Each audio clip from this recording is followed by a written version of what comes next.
The fact of the matter is what is the stat? 90% of businesses fail. Chris Collins here. I'm the Business Whisperer.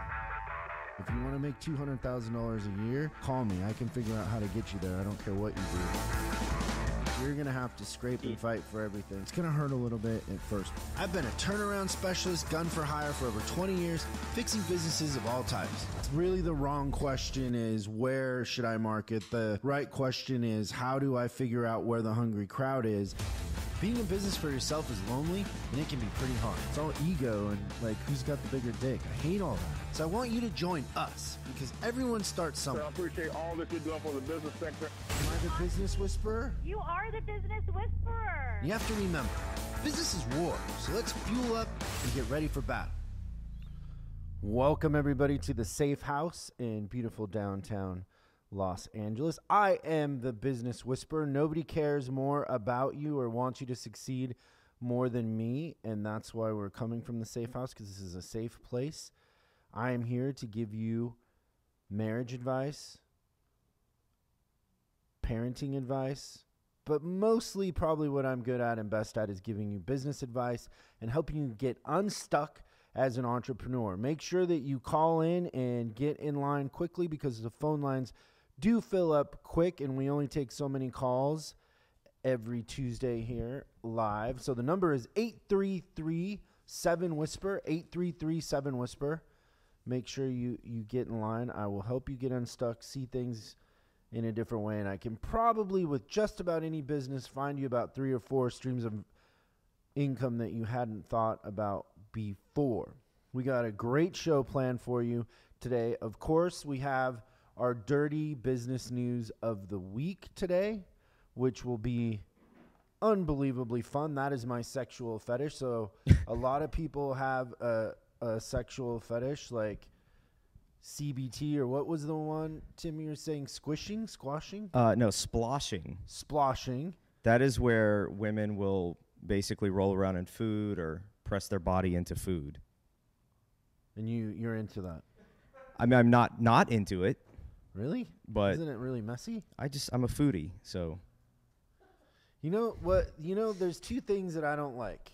Having sex with food around, and having sex on the beach with sand. Oh, no, sand's the worst.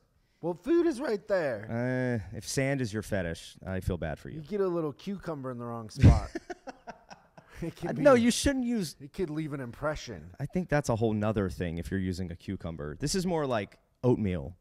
Well, I'm coming to find out now that I've brought up my sexual fetish that really my sexual fetish of business news might be on the low end. It might almost be vanilla. And you might be the only one.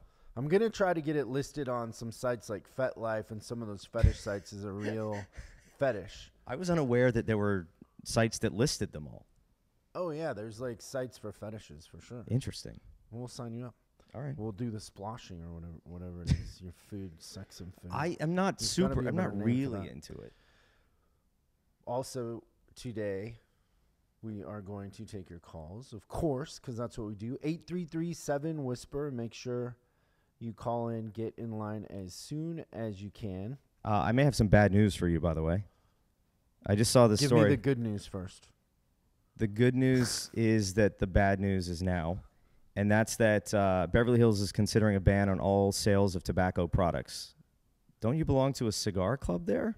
I do. A big fancy one. That seems like a dumb move.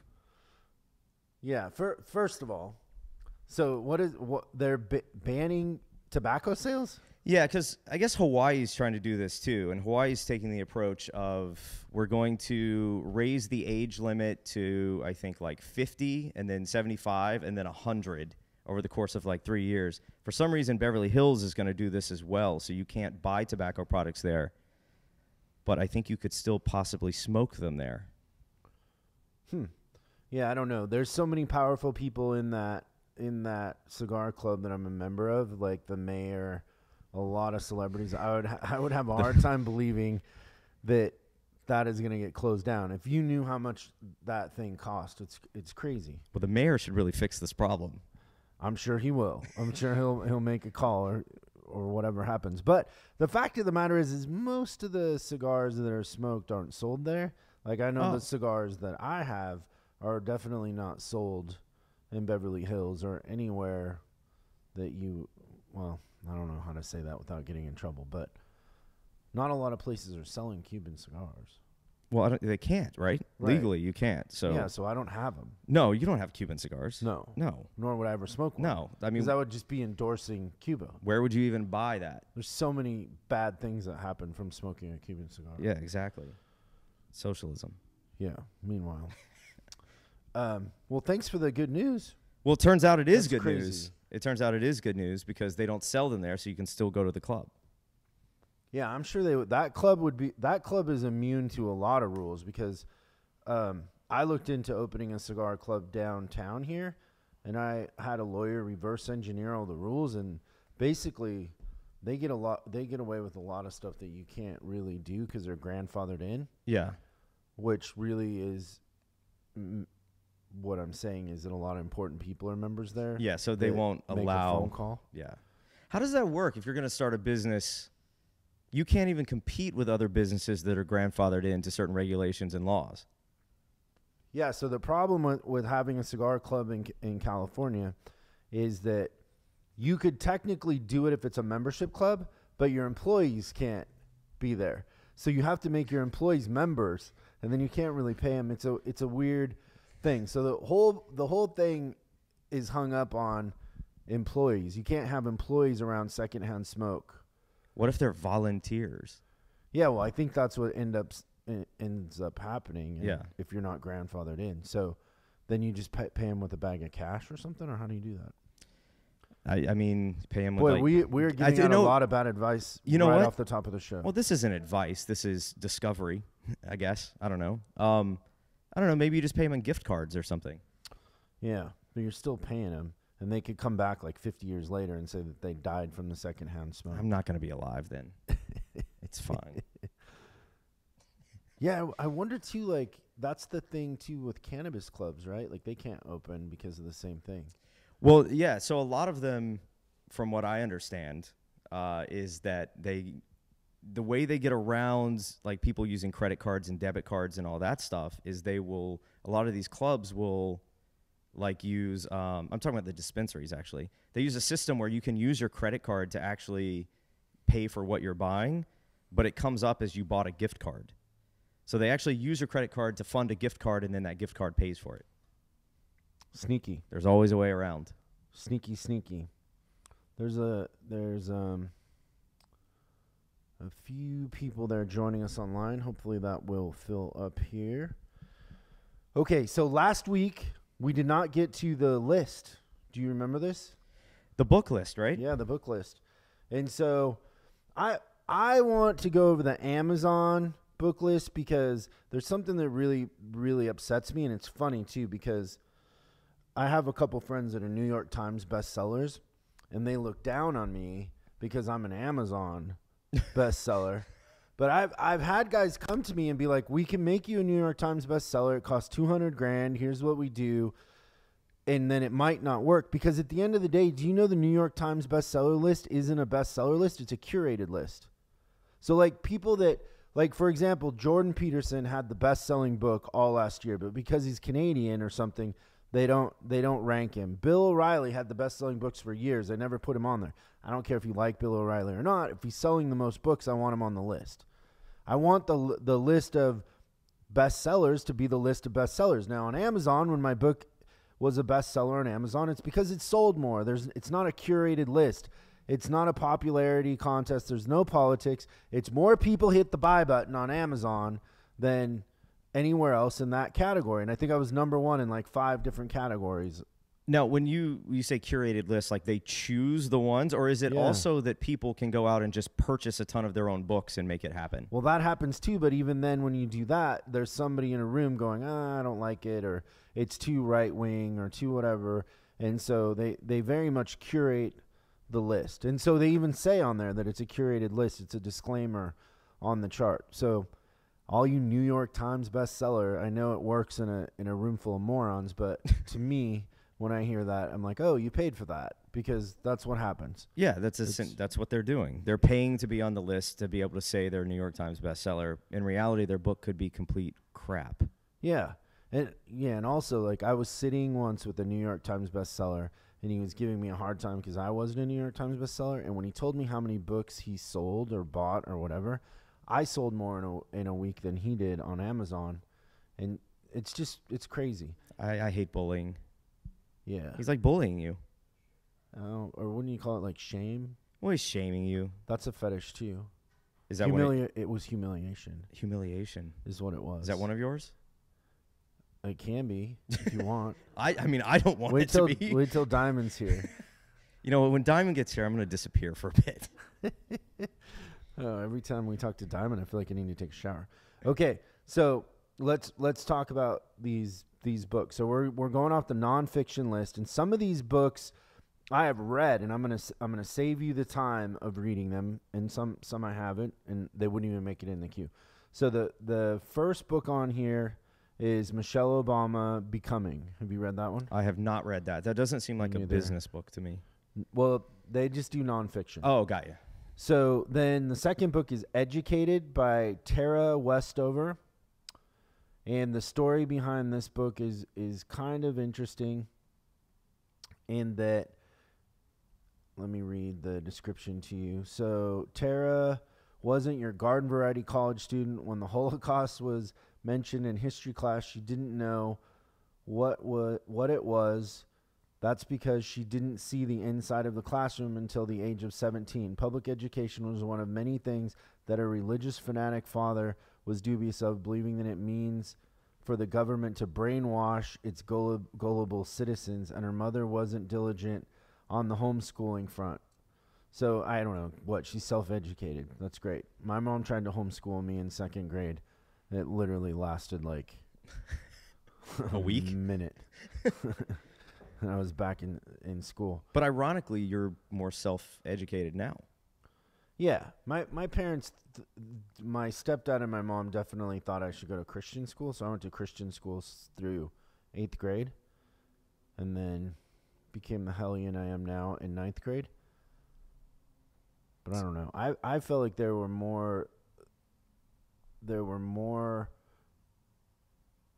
more access to drugs and trouble in Christian school than there was in public school. Wow. Well, because the kids had money, they were spoiled. You know, it was a private school. Most of the kids going to Christian school aren't Christian, by the way. They're just going to public school. Noah Patrickin on Instagram said, New York Times best-selling coloring book. What does that mean? That's funny. Maybe that they curate it so like a coloring book would ultimately make it onto the list. Maybe. So book 3 is Girl Wash Your Face by Rachel Hollis. I've not read that one. Yeah, nor will we. But number 4 is a good one. So David Goggins, Can't Hurt Me. I haven't read that, but I love David Goggins. Like I've heard you talk about him, I think. Yeah. He's pretty dope, so maybe I'll pick that up. Then number 5 is The Life-Changing Magic of Tidying Up. I think that book has been on the best-selling list for like 3 years now. Is that the chick who has the Netflix show? Yeah, and she teaches you how to clean up. I mean, it seems like a basic skill, but okay. Oh no, she's got like a whole system, and it's cute. Like she before she gets rid of things, she like bows to him and prays to him, and it's Don't you have to? Doesn't she ask if something like, does it have value to you or something like that? Well, she kind of she sets a anchor. So what she does is she's like, what's your favorite outfit? And then she's like, anything that doesn't bring you the joy this does, thank it, but send it on its way. So it's kind of smart because it makes you pare down, you know? What's your favorite book? Okay, well then throw all the other ones away, that sort of thing. She could help me get rid of some of the 300 black T-shirts I have. They're all the same. Yeah. But some of them bring me more joy than others. She can help me get rid of a couple bulldogs. What? Yeah, I'll just pick my favorite, and then all the ones that aren't my favorite got to go. Which one's your favorite? Lola, of course. Not Mama. Olivia? No. Oh. Olivia's just a younger, not so bright version of Lola. She got her dad's brains. Okay, so now we're gonna get into a part of the book list that drives me effing crazy. And remember, if you want to get in on the calls, because we're gonna start taking your calls here in a second, the number is 8337-WHISPER. But this drives me crazy, and there's a trend now where it's just a cool name of a book, but the book isn't any good. Okay. So this book, the number 6 one on here is The Subtle Art of Not Giving a Fuck. I like it. But you don't need to read the book after you read the title. No, and I'm already there. I don't give a fuck. Yeah, I could figure it out. So I started to read that book. It Did Nothing for Me by Mark Manson. Mark Manson's a talented guy, but the titles, I don't know. But they sell, so it works.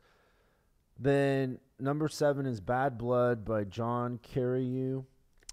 Number 8 is the 5 Love Languages. That book is still on the charts. How long has it been up there? They have a genius system because you go to the website and you put in all your information and then it tells you your love language. It's a great opt-in thing. Great opt-in strategy. Yours is business news. Yeah, we should do some sort of horoscope on business. Like, do you really have what it takes? But the 5 Love Languages, that book's been out for like 10 years and it's still on the charts. And this is not the curated list. This is the Amazon list. Yeah. Which means people are still buying it. It's not on the New York Times list, I'm sure. Yeah, so this is the list. This is the one. People are hitting the buy button on this list. Do you know what your love language is? I don't. Mine's dinner.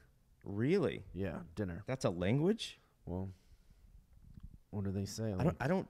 We could get into this later, probably off the air, but I don't know what that means. How is dinner? Knowing your love language is words of affirmation. Yeah, that works. Yeah, mine is dinner. I like it. Number 9 is Girl Stop Apologizing by Rachel Hollis. I think you have to put more emphasis on the girl part of that. So Rachel has 3. She has number 3 and number 9. She's paying them off. Oh, no, it's Amazon. It's Amazon. How's she paying them off? So Girl Stop Apologizing, and her other book that's number 3 right now is Girl Wash Your Face. You're still doing it wrong. It's Girl Stop Apologizing. Girl Wash Your Face. Wash your face. Okay. Number 10 is Atomic Habits by James Clear. And I like the that one title. says, you do? I know the title sounds cool. An easy and proven way to build good habits and break bad ones. Should I order that for you? No, I'm good. You're not going to read it? Yeah, sure. I got a way you can break your atomic habits. What's that? Just don't do it anymore. Yeah, exactly. Do I need a whole book for that? No. Number 11 is Crashes and Cries by Colin Fullecamp and the Great Courses. Crashes and Cries. Number 12 is Dreyer's English by Benjamin Dreyer. His whole name. That's his love language, Dreyer's English. An utterly correct guide to clarity and style. Look at you, Benjamin. Got your own English. Number 13 is Take Control of Your Life by Mel Robbins. Take control of your life, Tim. I've noticed How to silence fear and win the mental game. I'm noticing there's a lot of self-help books. You know how you silence a fear? Stop fearing it. Picture it naked. Oh, that's true. Okay, guess who's number 14? Chris Collins. No, Oh. I'm not on here. Ah, Guess who's number 14? Jordan Peterson. Yes. Of course. 12 Rules for Life. And there's a I sequel bet you coming. Maps of Meaning has never seen the top 20. That's a deeper book, though. Yeah, that that's one's hard for for the- people to process. For the odd bird. What is this? 12 more rules for life, you said? Yeah, he said another one's coming, basically the sequel, and I think it's going to be another 12. How are we doing getting Jordan Peterson on Business Outlaws? We're making progress. Are we? We're making progress. I've been talking to his publicist, and his publicist is basically back and forth right now trying to figure out if they can make it happen. So We'll contribute to his fund or whatever he needs. I'll come down here that day. Number 15, another one of these ones where it's the title tells it to you. You don't really need to read the book. You're a Badass. I know that. That's a terrible book, by the way. And I know a lot of people that know her, Jen Sincero. Like, I've had people like, she was sleeping on a couch 3 years ago. She wrote this book. Like, she works her ass off. I believe all that. But What does she do? I don't want to. I read 2 chapters of the book, and I was like, I don't get it. What does she do? Well, she wrote a book called You're a Badass. Yeah, but what does that do? Oh, I don't know. Oh, you only got... I got 2 chapters in, and I didn't understand. Ah. Now, granted, she's probably smarter than me, but I never feel obligated to finish a book. Do you feel obligated to finish a book? No. If I don't get something out of it by chapter 2 that I can go implement in my life, I'm not reading it. I agree with you. If it's doing nothing for me, I mean, I would say like I'll give it 2 chapters. If it's doing nothing for me, then I'll just put it away. Somebody, Abel on here says, "Where's the bartender?" That's a different show. She's over in the yeah, that's a different show. She's over in the office. Oh, she was. By the way, though, we should update. Man, I wonder if we could get her on the phone because she has some fun stories about Valentine's Day and dating, and there's some new love in the mix. Really? Yeah, but that doesn't make this a business show when we're talking about her love life, but it is fun. Number 17 is It's Not Supposed to Be This Way by Liza Techhurst. It's another self-help thing? Yeah, finding unexpected strength when disappointments leave you shattered. I know my strength. Hey, I know how to fix that too. You know how you fix finding unexpected strengths when disappointments leave you shattered? How? Stop being so fucking entitled. Don't be weak. You're not entitled to anything. You're No. going to be disappointed. What were you going to say? I was just saying don't be weak. Stop saying things that make you weak. It's one of the best quotes. But anyways, I decided that I would start practicing not saying things that would make me weak. And what happened I had to was stop that saying I had everything. to stop saying almost everything that I was saying. Dare to Lead is number 18 by Brenny Brown. Hey, Brenny Brown. Brenny Brown, Dare to Lead. Welcome to the stage, the author of Dare to Lead, Brenny Brown. I don't know. I don't like this one. No? Dare to Lead. Should you have to be dared? Tough conversations, whole hearts. Like if you're a leader, you just kind of lead. Well, I have a whole shtick about that, about how real leaders raise their hand and they say, I'm the one. I'm the one that'll own the responsibility. I'll make it happen. They accept 100% of the responsibility. But I don't know that they dare to lead, but I don't know. 19. We got 2 more here. And the last one is my favorite, by the way. Okay. Another one of those. We got a great title, but the whole book, the title tells you don't really need to read the book. You just need to walk by it, read the title, and you're good. 19 is Never Split the Difference by Chris Voss and Tal Raz. Never split the difference. Negotiating as if your life depended on it.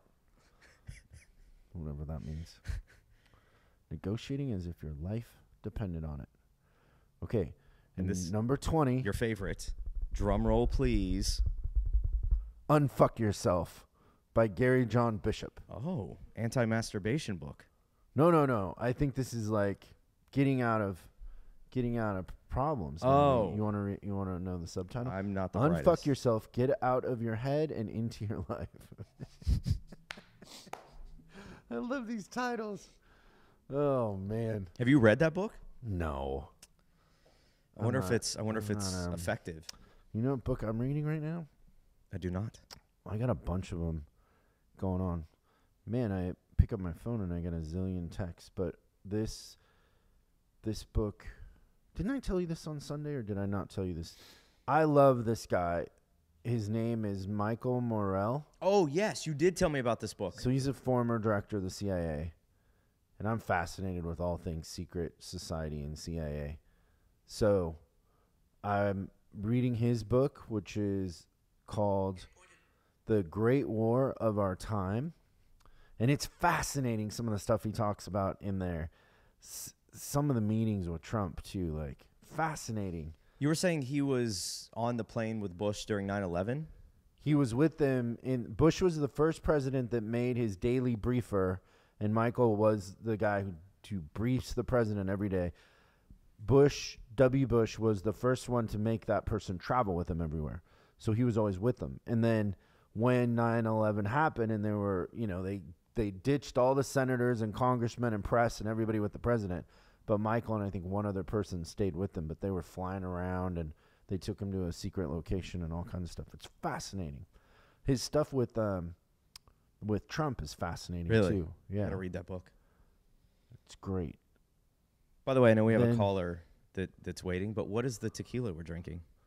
This is this fancy stuff, Dos Artes. Nice. And the cigar I'm smoking is Not a Cuban. It is a Cuban. Oh.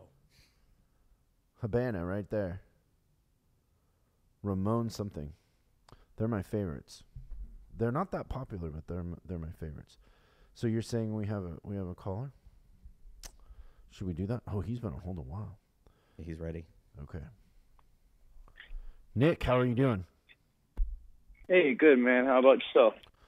I'm pretty good. So tell me about your business. It says on here you have a sticker company? Yeah, man, we got a little bit of a printing business that we do. Started like as a little bit of a hobby, and now we got like about $250,000 worth of machines and do a lot of large format printing, design, installation. So kind of do a little bit of everything as far as getting your logo printed. We handle it all. $250,000 worth of sticker machines? We do. Okay, so what's your business question? So basically, with what we started here is I got a sticker machine when I was just messing around as a hobby. Now we got all these machines. We're trying to see how to scale and basically go to the next step from the hobby to a real business. We make decent money. We have decent accounts. But should we go through someone and get a private equity and give them money, or they give us money, we give them equity, or do we go through a bank and get a line of credit? How much do you need? Sorry about that.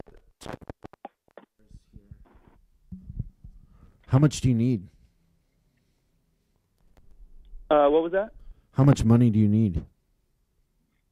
So right now we're currently doing a lot of stuff for the marijuana industry, and we're doing labeling for just about everyone. And every time it changes with laws, we want to try to turn our business into like the wine label quality of that business. And some of the machines that we're looking at, just the one machine alone is about $140,000. Some of the other ones, just to do the other parts, are about $80,000 to $90,000. So we're looking at trying to raise about $2 million. Okay, so you gave me like $300,000. What's the $2 million for? Yeah, so when we start with all the machines, it'll be doing packaging from soft boxes to like business cards. That's going to be about $300,000 worth of it. We start getting into the labeling side where they're UV coated labels that go on a roll, that can go on automatic labeling machines, so you can do your products faster. That's all part of a big collection of maybe 8 to 10 machines we're trying to purchase. And they all serve a different purpose. Yeah, they all serve a different purpose, but then again, if one business comes, we would do everything for that one business, instead of you going to like one guy to get your paper printing, one guy to get your labels, one guy to get your soft packaging. It would be able to do everything in-house. And what are you doing in revenue now? We did actually, messing around, we did $500,000 last year. Okay. And if you get and it's just me and my brother. So how much would you do in revenue if you had the machine? We would be at $200 million in maybe about 3 to 4 years. And that's based off HP and Ricoh printing companies kind of basing off of our revenue, what we're doing now, to what our machines would do if they brought those machines in for us. And have you tried to get a loan? We've never tried to get anything. We've actually talked to a few people about maybe getting some money from friends, but we've done everything kind of grassroots. We never really stepped into the side of getting real business paperwork and, talking about what the next step is. It was all a hobby until now. So we're at that point of where do we go? What's our next step? Everything we've bought now has all been cash. So the $500,000 you did in revenue, how much of that ended up being profit? Some of our profit margins are anywhere from 50 to 70%. Most of the business that we did, because we bought the machines, we put it all right back in. I would say about 30 to 40% of that was all right back as profit. Okay, but when you buy a machine, you're depreciating that over 3 to 5 years. So, if you buy a $50,000 machine, you're only expensing it, maybe like 15,000 of it or something, maybe 20 the first year. So did you have somebody actually do your books and have like a real profit? I'm not talking about your margins. I'm talking about how much you would make in profit. See, that's kind of where we're at from a business standpoint. We're getting into profit and loss, depreciation of our machines. Everything we've just done has been us going, grinding, working, and we're at that point to where now everything's organized and we have people getting that information for us. But we're just a two-man team trying to run, as a big business. So we're growing, and as our orders are coming in, they're growing bigger and bigger. So we're just trying to keep up and stay above float. Yeah, no, and that makes sense. For me to give you advice on this, it makes a difference, like how much you're making in profit from the 500,000, because banks look at things a certain way. I would prefer that you get loans from a bank and still own the company. When you start giving equity away, you're giving away future profits, and you also lose some control, because if you're doing 500,000 in revenue and you want to borrow 2 million, the person coming in to give you 2 million is going to want like half of the company, and you're going to negotiate for a while. It's going to take a lot of time. If you go and get a business loan, you still own it. You have a manageable payment on it, and it gives you more flexibility. And also, I would suggest, like, what would be the 2 or 3 machines that will make you the most revenue out of the gate? Probably printing, like soft packaging, as far as like makeup stuff, or the vape cartridges that it goes in now. We're getting orders for that in the tens of thousands, and those are all being outsourced. And a lot of them can't be produced fast enough for the customer. So the machines being here in LA, all of them together, that's what's going to kind of set us off differently. Yeah, but you could buy one at a time, right? And outsource until you get it. The thing is, when you start getting into packaging, someone's going to come in for the printed information on the cartridge, say vape cartridge. They're also going to want the box that it goes in, and then they're going to want labeling that goes on for batch numbers and stuff like that. So it's kind of 3 parts of a printing that you'd need. Otherwise, you'd be doing it 3 different people. You'd be getting your labels from one guy, your packing from another guy, and your actual vape cartridge printed on someone else. Right now, we're doing 2 out of those 3, and that soft packaging would be the next step of the paper printing. Okay. Well, my advice to you would be to go get an accountant that can do your books and really show a profit for that 500,000, and try to show like that even though you spent the cash, the profit was 150 plus thousand in that 500,000 in revenue, and then start talking about getting a loan and a line of credit. And if you can do that, you're much better than giving away equity, in my opinion. Absolutely. So get a good accountant to depreciate everything. Set up the books without cheating or lying, but set up the books so you're showing a profit, and then take that. And are you tracking to do more in revenue now than you were then? Yeah, like right now we should be at like 1.4 for next year with the stuff that we have, no new machine. And it's just, we're getting so many orders, it's just hard to keep up as far as getting that back end done. And that's what we're working on, really diligently. It's just the next step is, where this money is going to come from. So 2 important things there that banks are going to look at is cash flow and then your profit. So make those 2 look really good. And if you can show trends that they're all going up, you're a very bankable candidate. Perfect. And that's what we'll do. So Will Daru on Instagram says, sounds like Vistaprint or something. Yeah, we do things a little bit different. We do. Well, you're doing them for cannabis, right? So. Yeah, we do a lot of stuff for cannabis, but we also do like the trade show booths. We pretty much come in, you need something printed, we do everything. Your car wraps, your paper printing, your anything marketing. We kind of do the installation side of building wraps, car wraps, everything. So, how do you handle the packaging for cannabis when it has to be child-proof? Are you involved in that? Yeah, that's the biggest thing. Yeah, a lot of it is we're doing labeling that goes over the packaging. Some of the stuff that we've come up with is different seals that make it almost tamper-proof. So once you break that seal, it's another form of child-proofing. But a lot of it comes to us ready to go. We kind of come up with a little bit better way of the label layout, and then we kind of put our touch to it and send it right back out to them. Do you have an But it's always art department, or do people usually give you the art? Most of the time we get somewhat of the art. We do graphic design in-house, but we'll change it for them as they come along. So we'll do our own little touch, make it completely unique to us and to them, and that's where it makes it to where it's easier to be, perfect for them, where it's not counterfeit or can be counterfeit. We have a little bit of tricks to make it different. Yeah, that's cool. So that always keeps you on your toes, right? Because isn't that always kind of changing? Yeah, always changing the batch numbers and everything. But a lot of what we really do is we do signage for big corporate buildings. So WeWork is one of our biggest customers. We do all the signs for them, tell you where the bathrooms are, where to evacuate the building. But some of the issue is we don't get paid on net 30s, net 40s. So by the time we get paid, we need to do something in between there. And that's where kind of the cannabis industries came in good, because we do a lot of labels and they always need them really fast.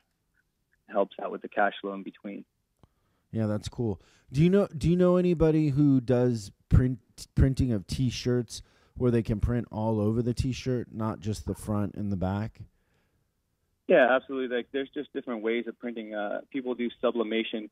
I mean, we're involved in printing on all over T-shirts, on basically anything. We can either outsource it or we know a guy. We've been doing this for a long time.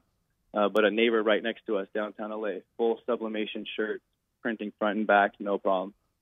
But they can print like on the sleeve and on the top and on the collar and everything?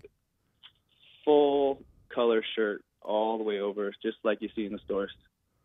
Cool. Well, maybe you can share that info with me, because we've been trying to find somebody who can do that for us.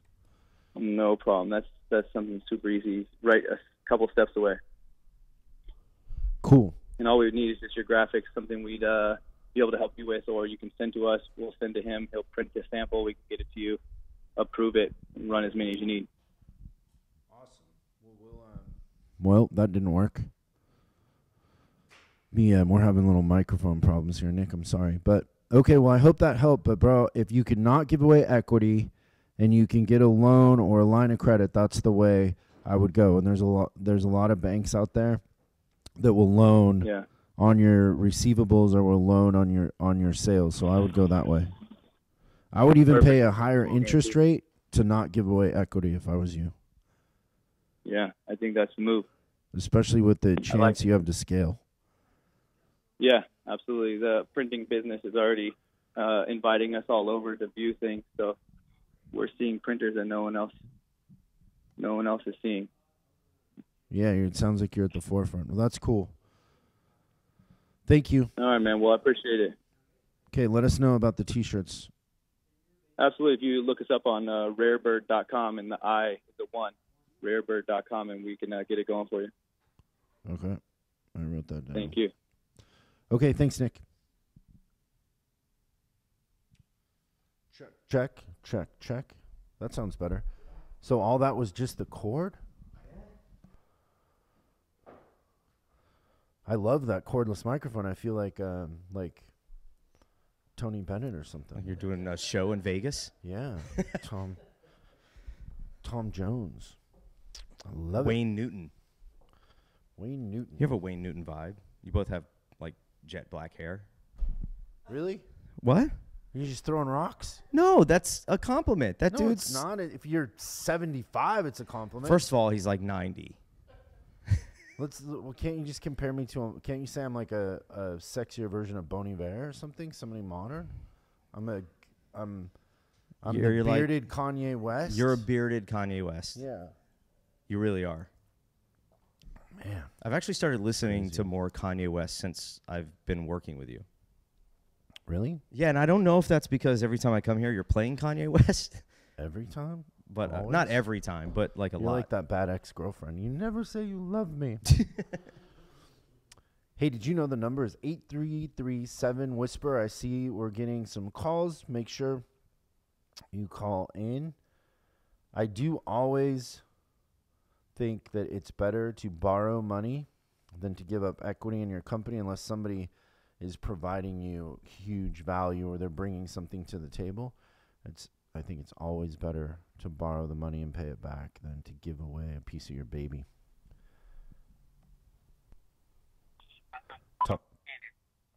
Is it Hello? Toya? Yes, hi, this is her. How are you? I'm fine, how are you? Gotta make me laugh. I hear you're funny. Oh, I'm pretty funny. Today I'm in the PG zone. I'm saving my NC-17 for tomorrow. Don't do that. You've heard about our weird sexual fetishes here, right? Yeah. Do you have any weird fetishes? Do I have any weird fetishes? You're thinking about it No, because you don't I'm want to just tell a us the plain old- truth. No. Well, I'm just a weirdo, period. I'm kind of creepy for a female, so weird. I don't put stockings on my head, or I'm not into feet or anything, if that's what you're asking. What are you into? Oh, let's see. What am I into? Well, I guess beer turns me on. Beards? Beer turns me on. That's hot. Anyone who knows how to drink beer, right? Like with a funnel? Like What was that? Like a beer bong? Like, or just beer? A beer bong? Oh, Like wow. just beer turns you on. Like that gets you excited. Well, knowing the types of kind of beer. Are you a sour or a stout kind of person? Oh, wow. That's fun. Okay, so what is tell me about your business. You have a podcast? A show? Yes. So it is called the AltaCast, and we do it every Wednesdays from noon to 2 at Mutiny FM. And so it's a little small station here in San Francisco where we do comedy and different podcasts. And so I've been doing it with the host Pam Benjamin for about 3 years. But I feel as if the problem that we've had sometimes is getting it out to the masses a little bit more. Like we post on social media and what have you. But, it's just, I think some of us are a little bit illiterate to technology sometimes. So are you putting it out on iTunes? Yeah. Okay. Yeah, but here's the problem. What's your MySpace page? What was that? What's your MySpace page? Oh, my MySpace page. I You hear know what? MySpace I is going to be still the next big thing. Oh yeah, it's making a 2006 comeback. That's hot. Didn't Justin Timberlake buy MySpace and then nothing happened? He invested into it with some other people, and they were going to make it all about music, and it was going to be a resurgence of MySpace, and it did nothing. I'm investing right now in this big music festival called the Fire Festival. I'm pretty hopeful. I'm pretty excited. I hope you have some good attorneys to help you get your money back. Great marketing. Oh God, there's going to be a Ja documentary. Rule's involved. It's awesome. We got to talk about that at some point. I have some thoughts. Wait a minute. Instead of having Ja Rule come onto the new Fire Fest, you can have and Blink-182 have Nickelback come back, and then who's another a high-profile rapper? You can have Soulja Boy. DMX. They can be the headliner. Yeah, okay. I don't want Nickelback. Come on. We want people to go. I want to know to say your name right. Is it Toya or Taya? It's Toya. Toya. Okay. Toya. Toya. Toya. So you're on iTunes with your podcast, right? Yeah. And so you're calling to ask how to promote your podcast and scale it up. My note says scaling up. Exactly. Scaling up a comedy podcast. That's the question. Yes. I need some help, please. So you're on iTunes, and then are you on all the other ones like Spotify and Google Play and all that stuff? No. So how do you upload it to iTunes? Okay, so usually how I do it is, usually it's my host that does it, and then how I also do it, I post it onto Facebook, but Facebook is like the new MySpace anyway, so that's why probably no one's listening.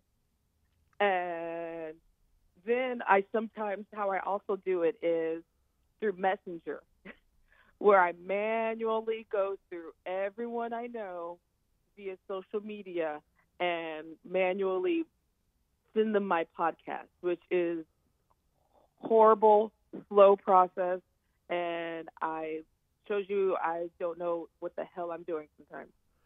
So you upload it to iTunes yourself. Is that what I understand? Actually, my co-host does. She uploads it because in the studio where we do it, we have our computer there is very old school, and so she posts it up. I want to say like maybe the day or a couple days after we do the podcast. And give me an example of the last episode of your podcast. Like, what was the title and what was it about? So we talk a lot of politics. Well, that's always funny. Low-hanging fruit. A lot of Trump jokes. Oh, totally. That last week was our very special blackface special. Especially me being a black woman. You know, you had the governor of Virginia doing blackface and all these white folks coming out with blackface. So we had our very special blackface special. Not to do that. So, yeah. So your advice on the show is not to do blackface? Well, that was last week. No, but I'm trying to get a feel for the show. Like, the thing we got to be honest about here.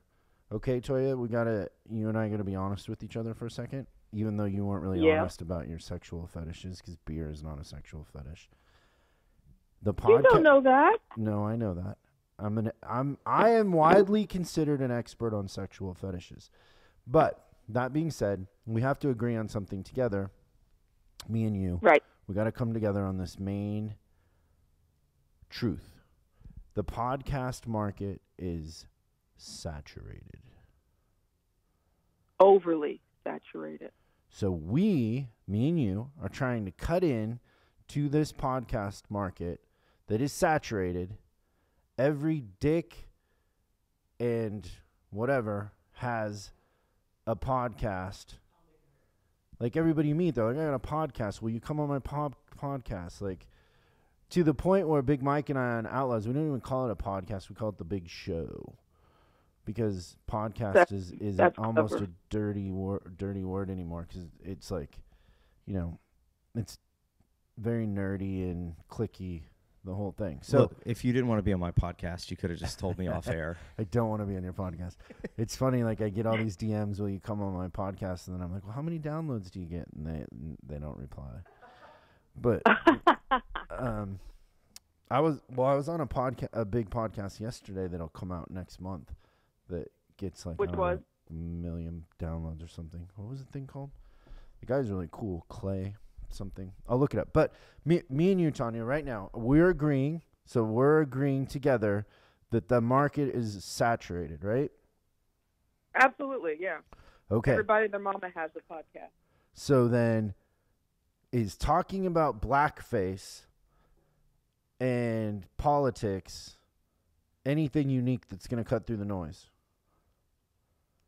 Oh, well, when you get the black and white perspective with my co-host and the fact that we are not PC at our stuff at all.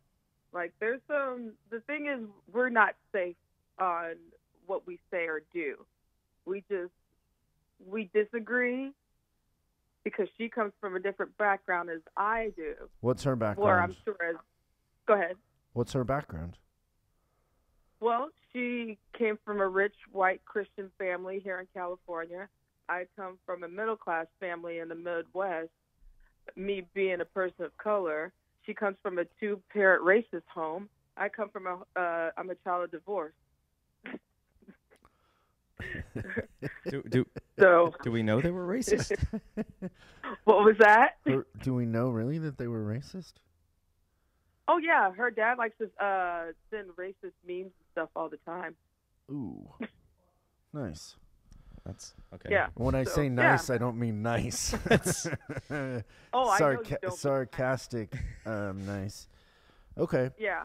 I mean, that's something else that we do on the podcast. Every week he sends emails of different, like, you know, political or racist memes, and so we air that on the show. And, yeah, that's her dad.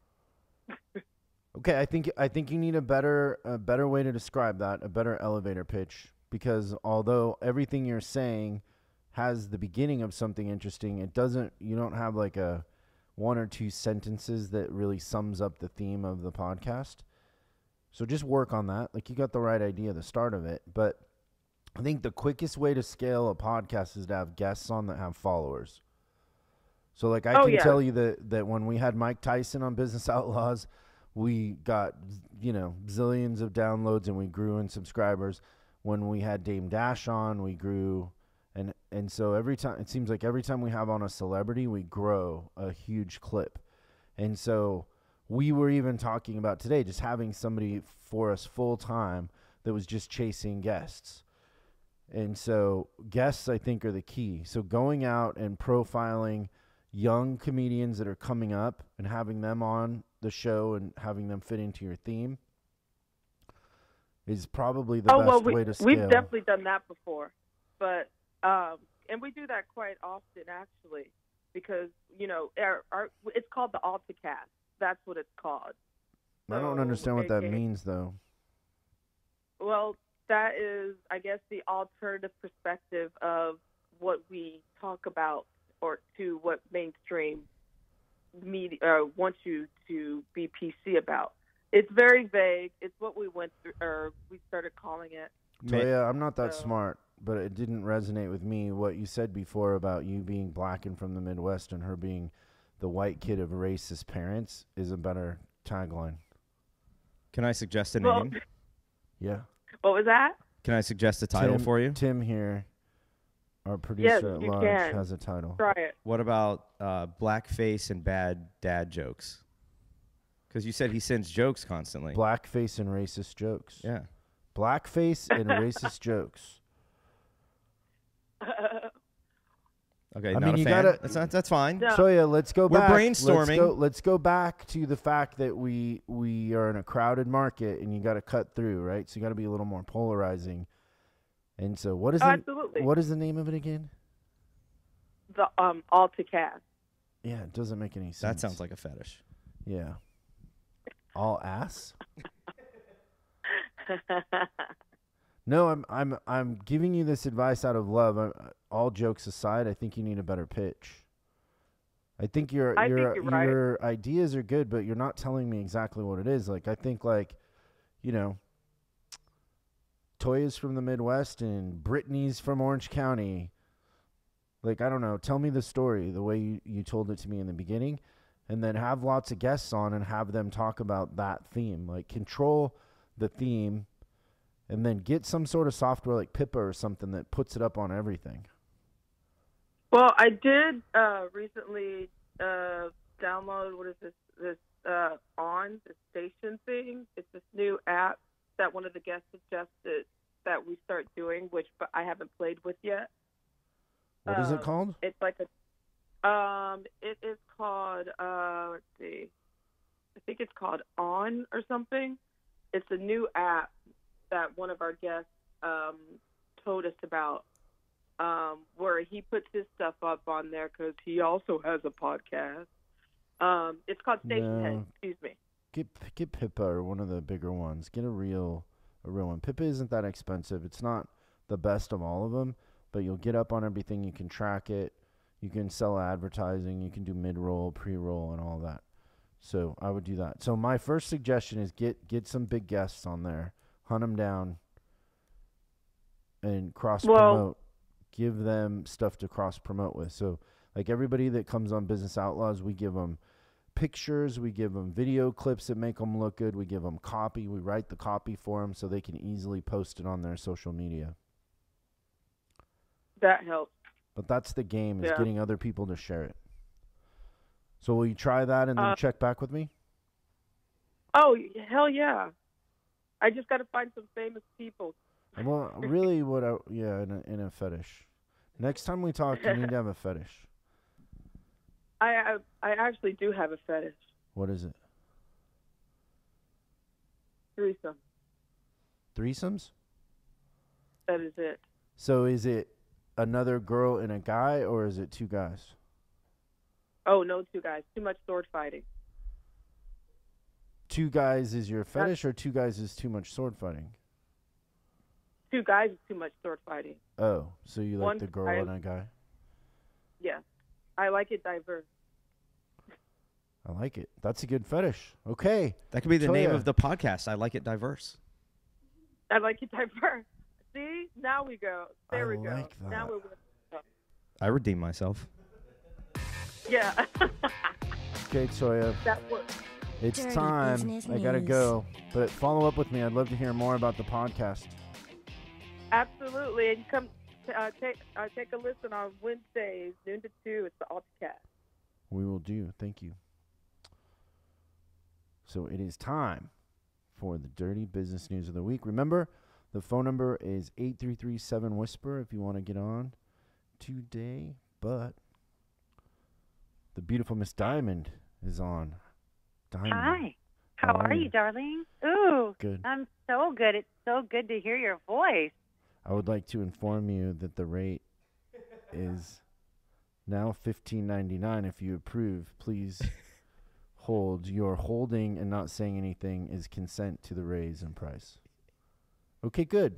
Wait, I'm paying you now? Yep. Yes. That's how it works. Oh, I don't think so. No. Not happening, mister. We are very hard trying to get the fetish of Diamond's Dirty Business News listed on FetLife as a fetish. Well, I love can that, help but you're us. joking about the fee, right? Yeah. No. Yeah. Okay, how would good, we because turn actually- that? How would we turn that on you? You just hit $15. Wait. Who's that? That's Tim, the producer extraordinaire. Ooh, so I get 2 of you now? Well, just so you know, I am required to inform you that not only do we have a rate increase of $16.99 a minute, but Knew for it. 2 at once, it goes up an extra. Oh, he'll shut up. He won't say anything. Yeah, I'm not into sword fighting. I will say, though, You know, our Chris, last. if we do go a full 20... Go ahead. Oh no, go ahead. I was going to say, if we take it to a full 20 minutes, you get 5% off. Oh wow. Okay, I think I we've know. hit. I think you we should and go all I the have- way, baby. You and I have hit 20 minutes together before, haven't we? Can you last that long? I can. I'm excited. We have some good. There's some good business news out there today, Timothy. You know, the last caller, Diamond, her sexual fetish was threesomes. Wait. You're taking calls now in my domain? I thought you were a business show. Yeah. See how a riot goes so quick. Wow, this is fascinating. So now I get 2 guys at once. You're taking calls on sex fetishes, and I'm reading the headlines? This is so weird. It's fun. Okay. Okay, what do we have in the news today? All right. Well, there's some really interesting news, and it's kind of off-brand, I feel, when it comes to business. But I'm going to read you the top headlines that I found, and you tell me if you want me to continue or not. So the first one, it's on the Wall Street Journal, but the source is entrepreneur.com because you've taught me to now do my research on where things actually stem from. So the first headline, are you ready, baby? I'm ready. Okay. Let me get comfortable. 13. Okay. Let me start over then. Lean back. Breathe into it with me. Ready? I'll take your silence as a yes. Okay. 13. Prison. Slang terms you should use with your coworkers. I love Sounds it. kinky. Yeah, I think I kind of want to go through them with you. I haven't looked at these, so let's scroll. Should we give this some context or just get right into them? What context do we need? 13 prison slang terms you should use in the workplace with your coworkers. This it's approved by every HR department. You had in me the at prison. country. Yeah, you had me at prison. Okay, I don't know who's who now, and I really like that. Okay, number 1, Buck Rogers time. Do you know what that means, baby? No, tell me. Well, in prison, this is used to mean that your release date is so far into the distant future that it doesn't even feel real. So if you work one of those 9-to-5s where Friday feels like an eternity and even your 1-hour cubicle-bound lunch break seems distant, then you're living Buck Rogers time. I like it. Okay. That's great. All right. Number 2, cowboy. What does that Okay, mean? this could go a whole lot of ways. It's in prison, so I'm thinking, oh no.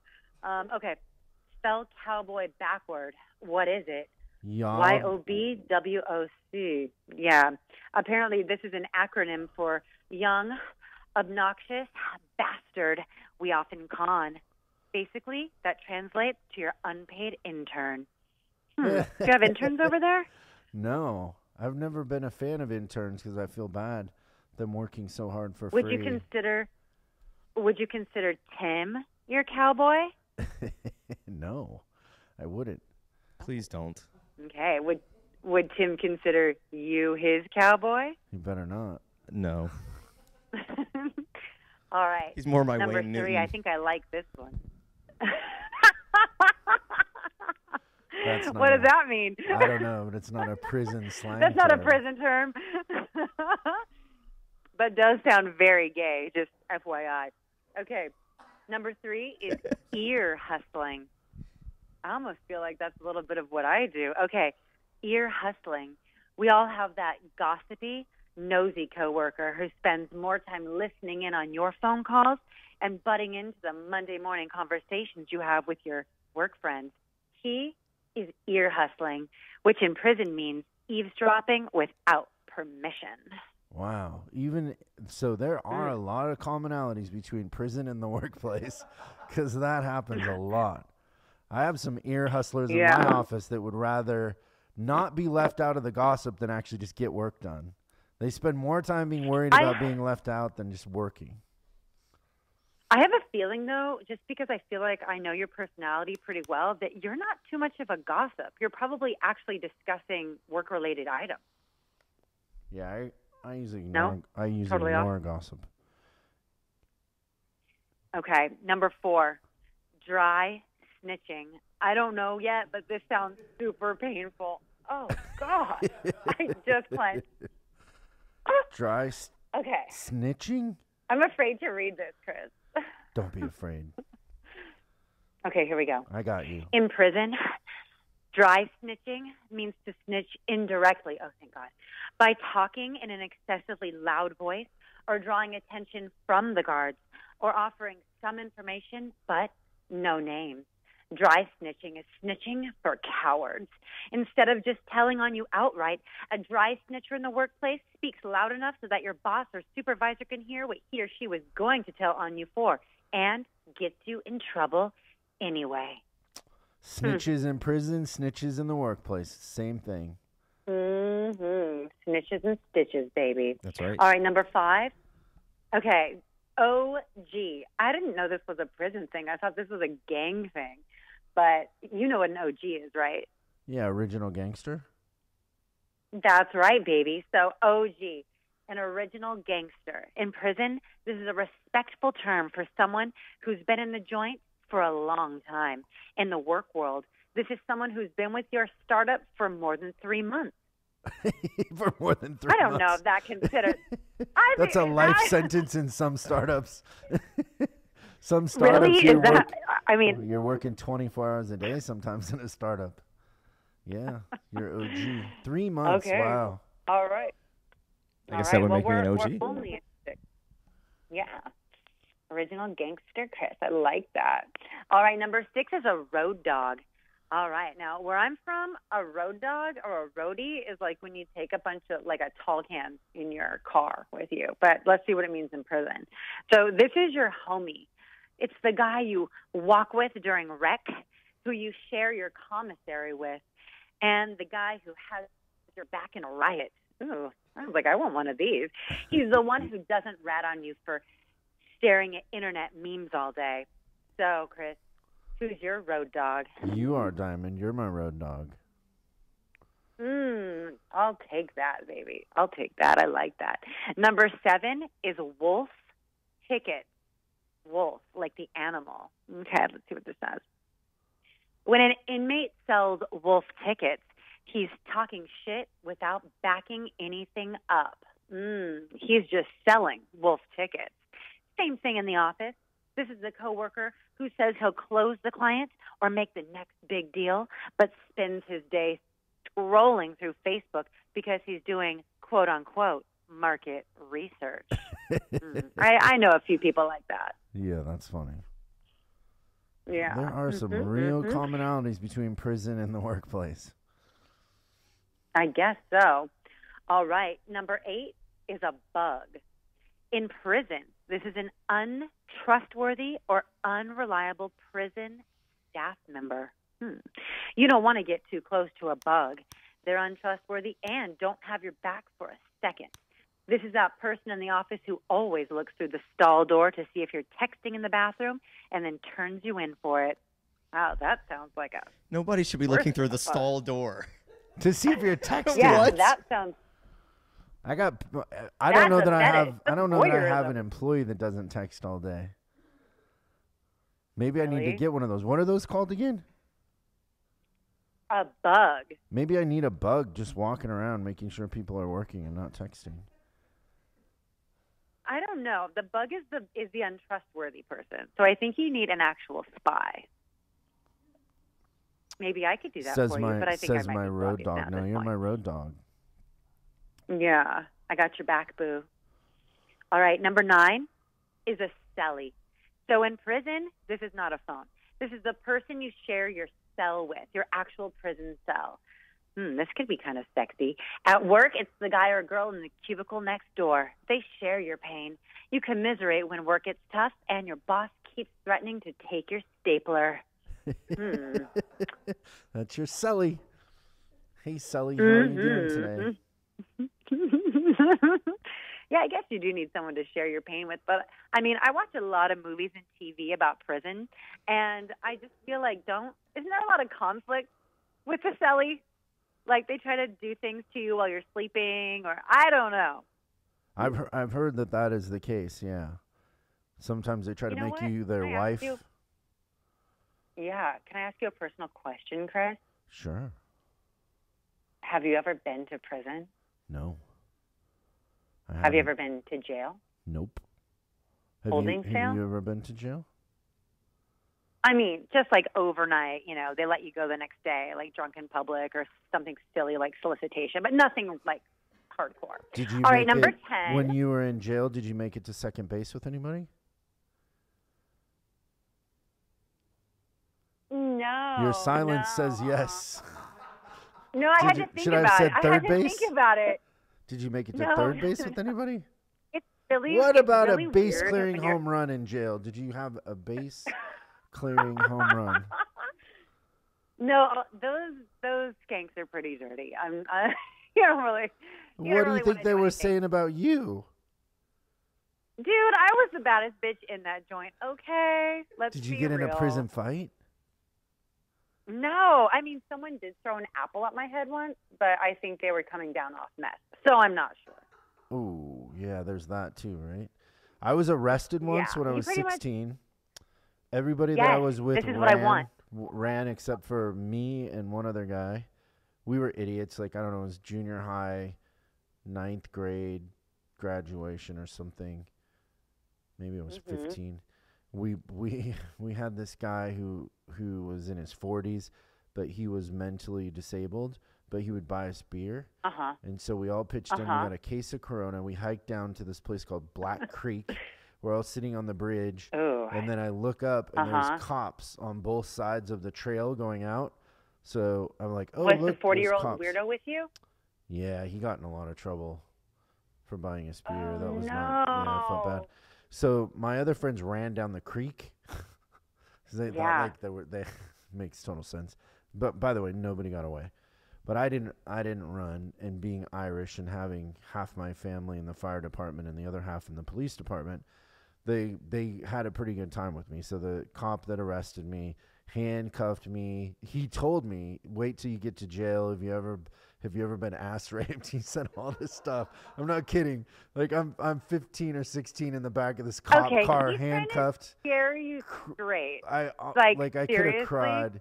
Yeah, and then at some point after an hour of being in the back of the car and they're chasing all my friends through the woods or whatever, he comes back and he says, "You're Dick's kid, right?" Because that was my grandpa.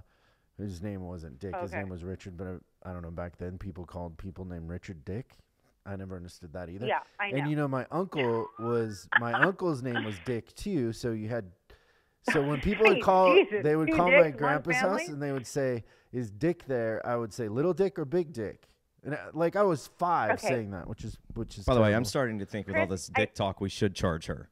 Yeah, we should. I'm And- wondering though, like where this story's going, because we were talking about prison, and now you're talking about like your relatives' names and you answering the phone as a child. This So, story is can we about get back to white. prison. It's about white privilege, Diamond. This is what the story is about. Oh, White privilege. Here we go. Okay, Break it down. so Break it down. So after sitting in the back of the car, him asking me if I've ever been to jail, if I've ever been raped, the whole thing, he comes and he says, "You're Dick's kid." And I'm like, "Yeah." And he goes, "Yeah, I know." And then he let me go. And then I got in more trouble from my grandpa, but I never went to jail and I was never actually arrested. They course. just tried to scare me, which is white privilege because I came from an Irish family with a lot of connections there. And So I'm curious of where this was, because I thought you lived in L.A. and there's not too many Washington. backcountry woods in L.A. it was Okay. Washington Got State. you. Got you. Well, I will say, in the event you ever are taken to jail overnight or a holding cell, none of the ass rape or anything like that happens there. That's when you're actually incarcerated and doing hard time. Just FYI. So have no fear. Oh, okay, good. You put my mind at ease. Good. That's what I'm here for, babe. What Okay, are the the next- chances though I end up in jail? Like, what am I doing that I would go to jail? Like, why did you go to jail? I'm so curious. Was Drunk it for in saying public. something inappropriate? Oh, I always say something inappropriate. But no, like I've gotten picked up for solicitation, which completely those charges were dropped because they couldn't prove anything. Yeah, a little DUI here and there. You know, Solicitation? nothing major. You're trying to make a little extra Yeah. money? I mean, the charges were dropped, like I said. Can I ask a question? You said That you were in. cost extra whenever Is you it talk, by the way. Tim? I'll pay. It's fine. Tim. Is this Tim? Yes. Tim. You said that you were in overnight, Tim. but you determined you were the baddest bitch in jail. Were you really there overnight, or was it Yeah. longer? I feel like that would take a while. To know the hierarchy in in jail? Hierarchies. It takes time to figure that out. I think that Diamond just Not has really a when certain you're- confidence. She has a No. certain way she carries herself.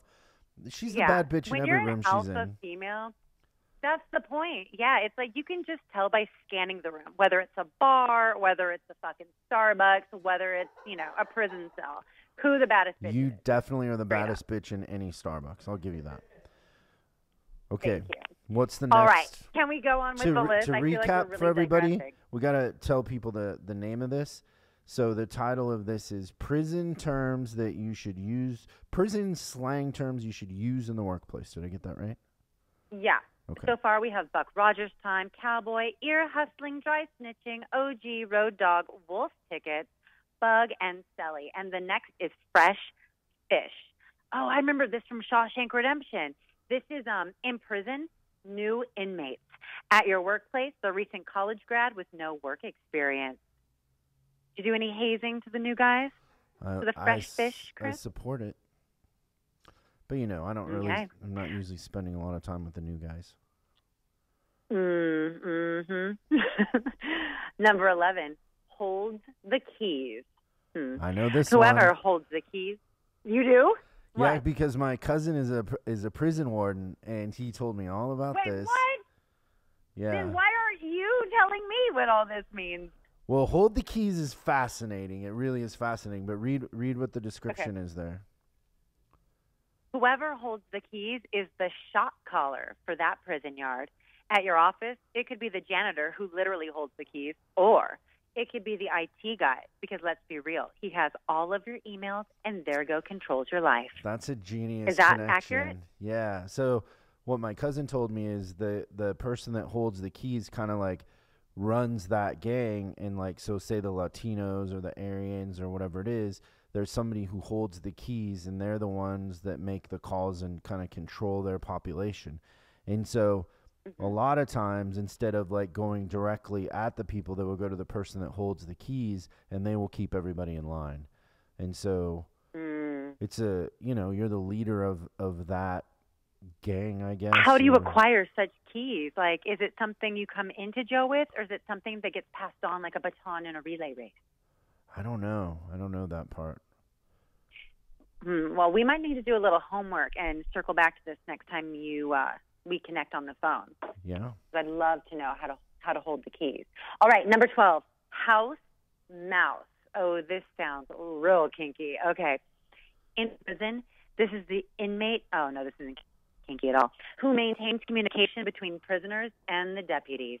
At work, it's your supervisor and general manager. Call him a glorified house mouse with a higher paycheck than you. So it's basically a little bitch that runs around telling people stuff. I mean, I don't know. Sounds similar to the bug, I think. Yeah. Okay, last and final, the juice card. Oh, I like this one.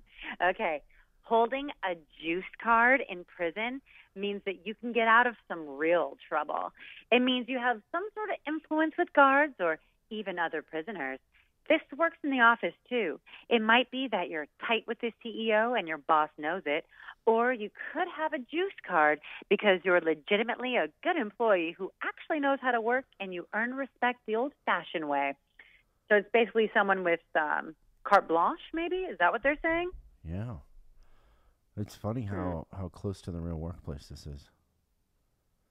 Yeah, this is super interesting. I really think the only slang terms from prison that I ever knew were like pruno, which is like alcohol you make in your toilet, and like a shiv, which is like, some sort of like, I don't know, knife you make out of something, right? Wait. When you were in county, you Wait, made what? alcohol in your toilet? In one day. You opened your own distillery? No. I didn't say I made it. I said that was one of the terms that I knew. Just because I haven't been incarcerated doesn't mean I don't know people who have been. That had to be nasty. I mean, you got to do what you got to do, right? Well, Would I don't you wanna know. be in prison sober? For one day, go without a drink. Every once in a while, I do this trick on myself. You could try it. Like, I'll go like 2 weeks without a drink just to prove to myself that I don't have a problem. Oh, okay. All right. Typically, if you don't have a problem, you don't have to try to prove it. By the way, Just saying. I'm required to tell you we've hit 20 minutes. I need that 5% back applied. Yeah. Oh, We'll absolutely. It'll automatically be charged back to your card on file. Wow. So does that mean we need to go? No. I didn't realize 20 minutes flew so quickly. Well, how many more are left on the list? I mean, I could go on forever. How many more do you want? No, on the prison list. The prison. Oh, that was it. Oh, that was it? Okay, what other news stories It was did 13. we have? Okay, so Amazon says no to HQ2. What's HQ2, Chris? Headquarters 2, their second headquarters they were going to build in New York, Nueva York. Okay, let me read this for you again. Amazon says no to HQ2 in upstate New York, but Broom's executive hopes for future.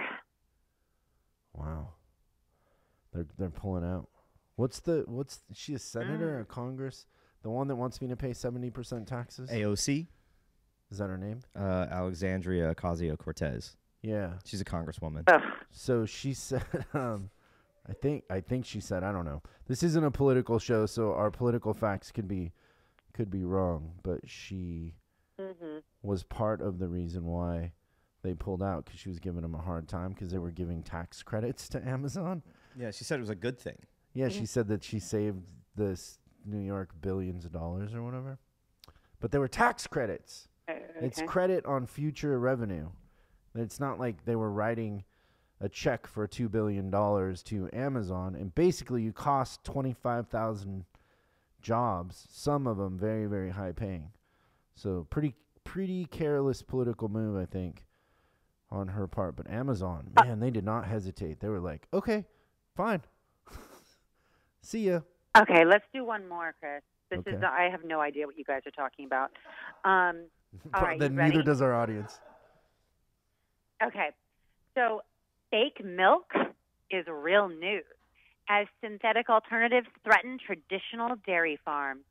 To prevent consumers from becoming confused between regular milk and plant-based milk, dairy farmers are asking the FDA to enforce the definition of real milk as, oh, what the fuck? Oh, sorry, that wasn't the headline. As lacteal secretion from milking. I can't do this sexy, Chris. I can't do it sexy. You can't or you won't? This is disgusting. Okay, I can. Hold on. Okay. Dairy farmers are asking the FDA to enforce the definition of milk as lacteal secretion from milking one or more healthy cows. You know what? I know nothing about real milk because I don't drink it, but isn't that kind of like so disgusting no one would want to buy that if they actually knew what milk was? Because I think we're kind of detached from what milk is. But when you think about like the nasty juice being squeezed out of those engorged udders on those poor cramped cows, that's disgusting. Why would they want this? Because it's chocolate. Chocolate milk does not come out of a cow. Well, it eventually becomes chocolate. Tim is very pro chocolate milk. But Tim, they want to put on the label. They want the FDA to enforce lacteal secretion. Are they going to put that on cheese? The label? Dude, I don't know. But this Because I'm is not nasty, pro and milk, I but I like cheese. I can't imagine drinking a big glass of milk. Ugh, so gross. I agree with you. How do you take your cereal? Almond milk or whatever. Almond milk is go. way better. Okay.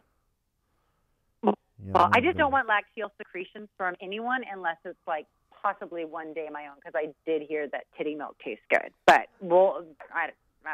Not there you yet. Heard that? That is nasty. Who told you that? I think it's actually called breast milk. A customer. A customer? A customer told me that breast milk, sorry, Tim, is really good. Let's be honest, Diamond, and I include myself in this. Your customers can't be trusted. What? No, you're not. We're not. I don't know. People with weird sexual fetishes, usually there's something a little off. No, it's not like a fetish. It's like their wife is pregnant and they suck on her titty and they're like, that was good. Oh, and then they're calling you to tell you that? You know. I have very close relationships with my customers. Sometimes it's more like therapy than sex talk. How many guys that call in are married, do you think? Ooh, gosh, this is public, huh? People are listening to this. I would say, okay, I'm just going to be honest with you, like 90%. Yeah. Yeah. It's funny, too, when... You're not married, right? No, but it's funny Chris? when guys... Am I part of that 10%? It's funny when guys that are married go to strip clubs, too. I mean, if your wife isn't being a nasty whore, you got to get it somewhere, right? I guess so. What is that? I mean, saying that's freak in the sheets and something on the streets or something? lady in the streets, freak in the sheets. That's right. That's right. Just because you're married doesn't mean you should stop being the nasty skank that he fell in love with. That's what I tell all my clients. Take it home to the wife. Tell him. Have you ever thought about writing a book? That's a great title to a book. Yeah, I have. It takes so long. That's a way better title than Like Unfuck Yourself. Wait, Don't whose stop. book is What that? Yeah, that's a book on the bestseller list on Amazon. Unfuck Yourself. That's And what the did title we of the say? book. What was the name of our new book? I already forgot what I said. Titty Milk. No, it was what was it? Oh, keep being that skank whore that he married and fell in love with, or whatever. Yeah, Titty Milk was actually the name of my first band. Oh my gosh, you guys are Chicago too much cover fun. band? I kind of like having an extra guy in the mix. Not that you're not enough, Chris. This is just super fun. I'm having a super fun time. Well, see, our previous caller before you didn't like this arrangement as a threesome. She thought that there was too much sword fighting. She preferred two girls and a guy. Okay, but she owned a is sticker this caller? company, or what was it? Oh no, podcast. She had a comedy podcast, and her fetish was threesomes. She's not competition to you. Don't worry. Yeah. Because I was gonna say this is not cool. Not cool. I thought we had something going. Although and she does established. charge way less. Okay, what about back to the title of your book, though? What do you think about writing a book? Have you ever thought about that? No, I started once, and it took like a long time to even do like the foreword. What was the book going to I'm be very about? much into instant gratification. I feel like all we really need to do, this might be a fun thing to do, is let's just put the title, let's just make the title, Keep Being the Whore That He Fell in Love With. Keep being the skank whore he fell in love with. We'll go on 99 Designs. We'll have a real book cover designed. Do you really need to read the book at that point? Well, okay, in the middle, we'll have like 200 pages, but in the middle, we'll just have read the cover. Like stupid? Yeah, read the cover. Stupid. Or it could be a coloring book. And I bet you we could make that a bestseller on Amazon. What do you think? What do you think about that, Diamond? I mean, you're getting the wheels turning. I'm thinking of a few options here. It could even be a coffee table book with just a bunch of pictures of skank whores all through it. I mean, it could be a whole thing. We could then turn it into a series, at least some webisodes. You take it too far. Okay. Well, I'm loving this. I actually wrote this down. What was just out of curiosity? What was the book you sat down to write that you couldn't get past the foreword? It was going to be my memoirs, but then I realized people would read it, and I didn't know if I wanted to incriminate myself. Why don't we just take your diary and make photocopies? I haven't kept a diary since I was 15, since you were drinking beer out in the woods with old man, 40-year-old virgin. Let's be real. Okay, darling, I need to run. Just know I really enjoyed this conversation, and I cannot wait to catch up with you next week. Thank you, Miss Diamond. Have a great week. All right, honey bunny. Have a beautiful... I feel like I need to take a shower. Is it normal that a phone sex worker will end the call on you? Well, it was funny. That was exactly at 30 minutes.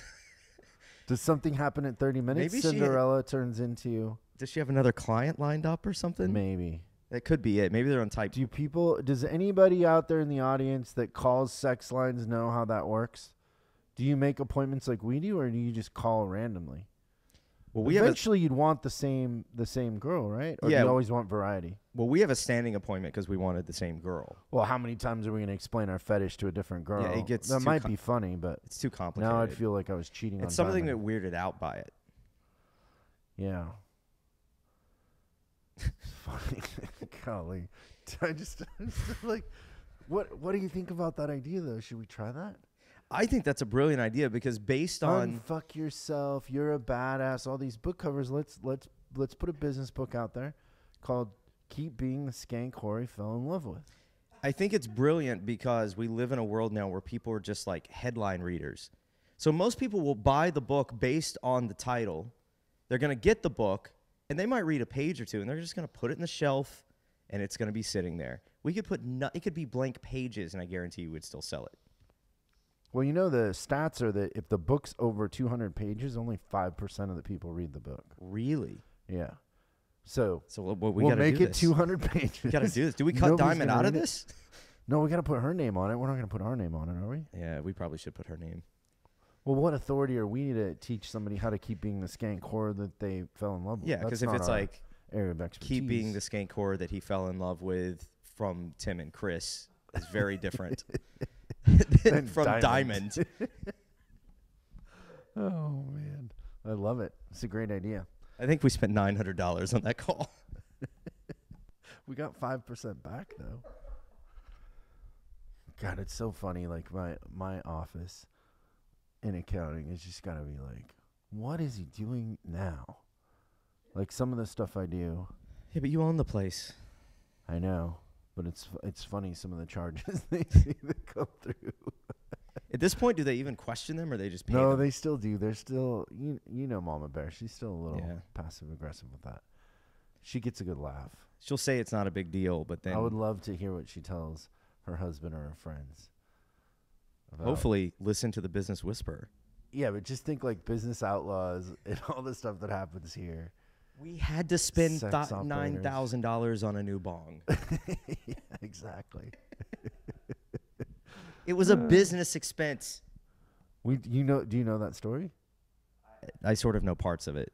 Yeah, so Big Mike had this collector's item bong that was like one of a few or whatever. Yeah.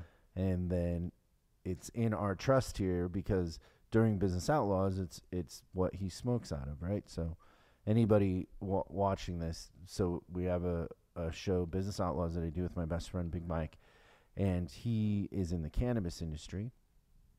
And so he smokes cannabis and I smoke cigars on the show. And then we talk about business and different things.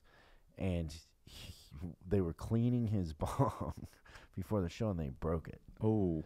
So it's customary. If that happens, I got to replace the bong. So we replaced the bong. But yeah, that's one of the things that I'm sure my office is like, what is this? What is... Cheech and Chong shop or whatever it was. Yeah, I didn't hear that much detail. I only heard the sigh from Mama Bear. The funniest part was going to buy the bong. That was quite an interesting experience. In what way? Like, they didn't want to take my card. Like, I think they wanted cash. But to me, it's a write-off, right? I'm going to put it on a card. I'm not going to give them cash. They made me step outside for a little while. What? Because I guess they get robbed a lot. I don't know. It was interesting. And it's a really expensive bong. Like, it's not like you're buying a $100 or I don't know what a pipe would cost or whatever, but me either. It was, it was in the thousands of dollars. And yeah, they asked me to step outside. I do know you can probably buy them cheaper than that. Not these. These are like no. I'm saying just in general, you can buy them way cheaper than thousands of dollars. Thing is crazy. Well, this was a fun show, everybody. I had fun. I hope you did. Remember, even when we're not here, you can call and leave a message, 833-7-WHISPER, and we will line you up and get you on the show. If you need any sort of business advice, you need to get unstuck.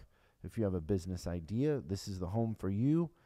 We care, and we will help you through your mental blocks and give you some good ideas. So the number's 833-7-WHISPER.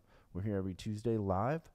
Thank you so much for tuning in today, and we will see you again next week. It is customary that we give you a little Bill O'Reilly on the out. I don't even know why, but and that it's is just it for customary. us today. It is what it is. We did it day one. Whatever I'm it gonna is, do it it's live. not right on the teleprompter. I don't know what that is. I've never seen that. I don't know. I want to freak out like this. Okay, but now I can't read it. There's no words on it. Okay. There's no words there. It to never play us stops out.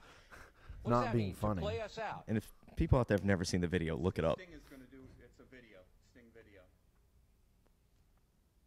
What is For credits. I don't know what that means, to play us out. What does that mean? That's why I didn't become a stage To end manager. the show? Yeah. Wasn't All this right, go, Access go. Hollywood? It's like hard copy or something. Hard copy, that's what it was. That's tomorrow, and that is it.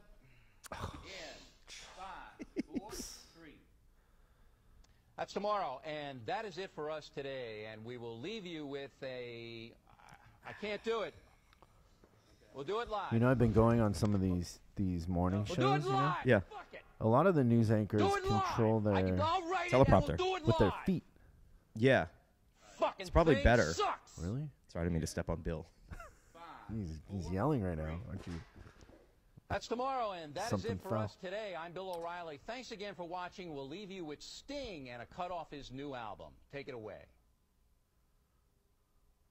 He needed that on the teleprompter? I could ad-lib that. I'm more of a pro. And you know what? He got it in the end. It took a while. It took being And live. really, that's all that matters. Thanks, everybody. We'll see you next week.